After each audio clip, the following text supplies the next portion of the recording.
Премьер Якутии оценил строительство Жатайской судоверфи. Андрей Тарасенко провел выездное совещание с руководством Министерства транспорта и представителями подрядных организаций. На встрече побывала и наш корреспондент Валерия Наумова. Работы по строительству Жатайской судоверфи в Якутске начались весной 2019 года.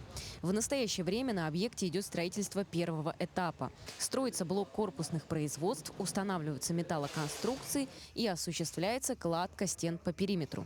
Периодически у нас проходят такие встречи, потому что надо взбадривать подрядчиков, соответственно, чтобы стройка двигалась в нормальном русле и по срокам, потому что мы уже отстаем, и отставая, соответственно, у нас летят цены на железо, на другие комплектующие, которые мы сегодня не вписываемся в контракты из-за своих вот таких медлительных действий.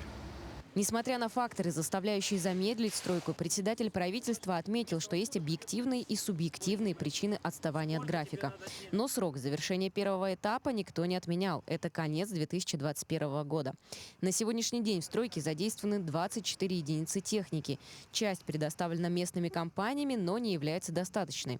Для ускорения работ по монтажу премьер республики поручил ускорить найм дополнительной бригады рабочих и доставку техники. Вместе с этим было поручение пополнить запас строительных материалов.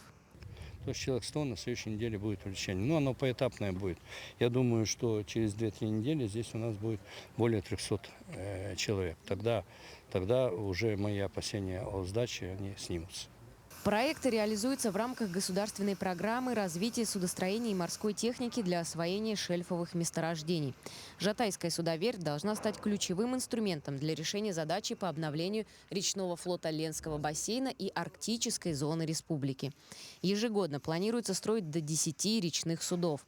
Помимо всего прочего, это даст республике суда нового поколения и возможность реставрировать имеющиеся.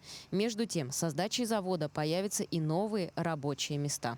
Валерия Наумова, Батый Горохов, Жатай.